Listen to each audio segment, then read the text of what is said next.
केवल एक योग की ही बैसाखी है जो आपको बैसाखी से मुक्ति दिला सकती है।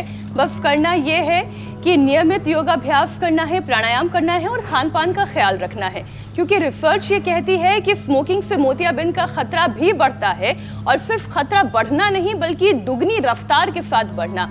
रेटिना का डीजनरेशन 4 गुना तक बढ़ जाता है, और ऊपर से दिल्ली की धूल और ये स्मॉग आंखों पर हमला करते हैं। स्वामी जी, ये तो मैं खुद महसूस कर रही हूँ।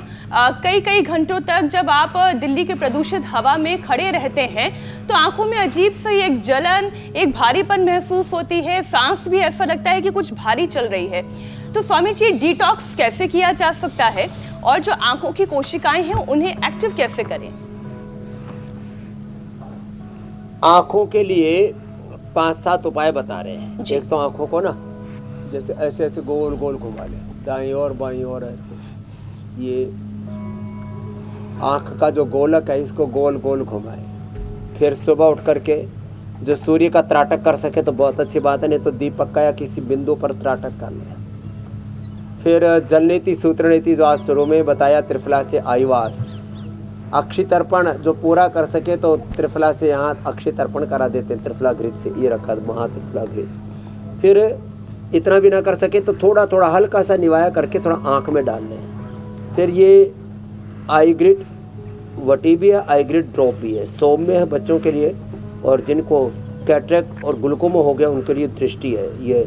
ये बीमारों के लिए है दृष्टि, ये बच्चों के लिए है सौम्य, और ये सब के लिए है आई ग्रिड ड्रॉप। और सुबह उठ करके ठंडे पानी को मुंह में भर के ठंडे पानी से ही आंखों को धोना, गर्म पानी से आंखों को कभी नहीं धोना। और आजकल अनार गाजर चुकंदर बहुत आ रहा है, हीमोग्लोबिन 17 पहुंच जाएगा। अनार गाजर चुकंदर उसमें थोड़ा आंवला डाल करके पी लो।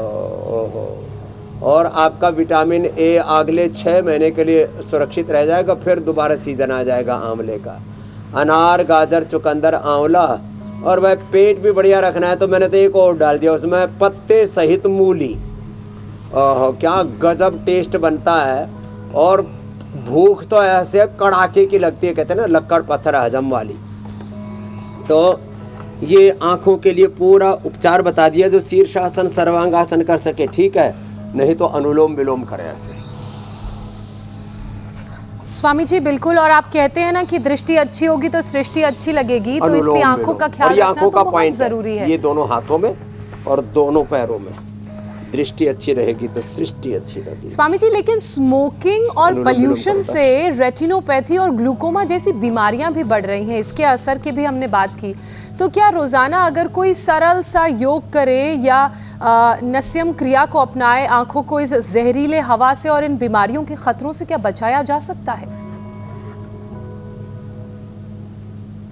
100% नस्य जो है वो आँख नाक कान गले के सब रोगों से बचाता है। इसलिए रोज नस्य करने का हमारे यहाँ विधान है। पहले सरसों का तेल, तिल का तेल, बादाम, रोगन, गाय का घी नाक में डाल लिया करते, और इससे सिर दर्द भी नहीं होता और एकदम फ्रेश रहता है दिमाग, और सब पॉजिटिव थॉट्स आते हैं, नेगेटिविटी भी अपने आप ख़त्म हो जाती है। तो कितनी अच्छी बात है। तो ये छोटे छोटे उपाय अपनाने की ज़रूरत है। खाली पेट जैसे मैंने कहा गाय का घी खाओ सुबह सुबह, नारियल का तेल, वर्जिन कोकोनट ऑयल लो, छोटे छोटे उपाय अपना लें। तो ये आंवला, एलोवेरा, गिलोय, गोधन अर्क सुबह सुबह ले लो, और इससे तेज़ गर्म पानी में डाल करके फिर पेट बढ़िया साफ होगा ऐसे फर्स्ट क्लास। फिर गाय का घी खा लो। ये उपाय कर लेंगे ना 100 साल तक ठाठ से जिएंगे। ओहो, इतने अच्छे उपाय हैं, फिर भी न जाने क्यों लोग किस गफलत में हैं। और आंवले का जूस नहीं पिया जाता था, आंवले की चटनी बना लो, आंवले का अचार बना लो, आंवले का मुरब्बा बना लो, आंवले का च्यवनप्राश खा लो आंवले की कैंडी, आंवले का मुरब्बा खा लो। वो गुड़ में बड़ी अच्छी चटनी बनती है मीठी, और इसका नमकीन अचार भी बड़ा गजब बनता है। मैंने जो है आंवला नवमी के दिन बना करके दिखाया था, क्या गजब की चीज़ें है ये। तो ऐसे आँखों से लेकर के पूरे शरीर के लिए आंवला तो एक रसायन है, और इस समय पूरे देश में उपलब्ध है।